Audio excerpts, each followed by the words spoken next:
Hello everyone, আসসালামু আলাইকুম। ভিডিওর শুরুতেই সবাইকে জানাচ্ছি নিউ ইয়ারের শুভেচ্ছা। সবাইকে happy new year. New year উপলক্ষে সবার জন্য নিয়ে এলাম নিউ ইয়ার স্পেশাল রেসিপি। আজকে আমি সবার সাথে শেয়ার করব খুবই মজাদার সুস্বাদু ফ্রুট কাস্টার্ড রেসিপি। আর এই রেসিপির জন্য আমার লাগছে প্রথমেই দুধ।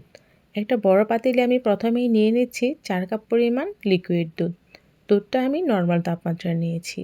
আর এখন আমি এখানে 4 কাপ পরিমাণ দুধের জন্য দিয়ে দিব 1.5 কাপ পরিমাণ চিনি। চিনিটা আপনারা আপনাদের স্বাদ অনুযায়ী দেবেন। তবে আমি এই 4 কাপ দুধের জন্য 1.5 কাপ চিনি ঠিক মনে করছি। কাস্টার্ডে খুব বেশি মিষ্টি হয়ে গেলে খেতে ভালো লাগে না। অল্প একটু দুধের মধ্যে দিয়ে দিচ্ছি কাস্টার্ড পাউডার। 4 কাপ পরিমাণ দুধের জন্য এখানে দিয়ে দিব আমি 8 চামচ পরিমাণ কাস্টার্ড পাউডার। প্রতি কাপ দুধের জন্য 2 চামচ পরিমাণ। আমি এই মাপটা ঠিক রেখেই সবসময় কাস্টার্ড বানাই, আর এভাবে কিন্তু একদম পারফেক্ট হয়। দুধের মধ্যে কাস্টার্ড পাউডার খুব ভালোভাবে মিশিয়ে নেব যাতে কোনো পরিমাণ লাম্পস না থাকে। আর এই কাস্টার্ড পাউডারটা আমি ব্যবহার করেছি, আপনারা চাইলে যে কোনো কাস্টার্ড পাউডার ব্যবহার করতে পারেন। দুধ বেশ কিছুক্ষণ জাল করে নেওয়ার পর দিয়ে দিব গোলানো কাস্টার্ড পাউডার, আর অনবরত নাড়তে থাকতে হবে, তা না হলে কিন্তু দলা পেকে যাবে।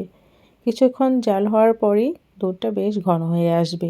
এই সময় অনবরত নাড়তে হবে, তা না হলে নিচে লেগে যাবে। আরও কিছুক্ষণ জাল করে নেওয়ার পর চুলার জালটা অফ করে দেব। ঠান্ডা হওয়ার পর দুধ আরও ঘন হয়ে যাবে। আমি যে ফলগুলো ব্যবহার করব তা দেখিয়ে দিচ্ছি, আপনারা আপনাদের ইচ্ছে মতো ফল ব্যবহার করতে পারেন। কাস্টার্ডের মিশ্রণটা জাল করে নেওয়ার পরে আমি ফলগুলো কেটে নিয়েছি। আগেভাগে ফলগুলো কাটতে যাব না, এতে করে ফলের মধ্যে কালচে রং হয়ে যায়। এখন সবগুলো ফল যে পাত্রে আমি কাস্টার্ড সেট করব সেই পাত্রে ঢেলে নিচ্ছি, আর ওপর থেকে কাস্টার্ডের মিশ্রণটা দিয়ে দিচ্ছি। এখনও দেখতে অনেকটা লিকুইড মনে হলেও এরপর কিন্তু এটা আরও ঘন হয়ে আসবে।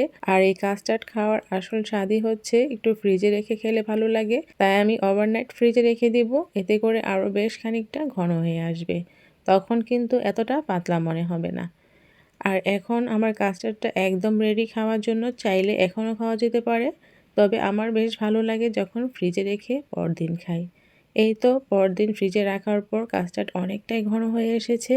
এখন ওপর দিক থেকে আমি আরও কিছু ফল দিয়ে ডেকোরেশন করে নিব। আমি ওপর দিক থেকে আনারদানা দিয়ে দিচ্ছি, এতে দেখতে খুবই ভালো লাগে।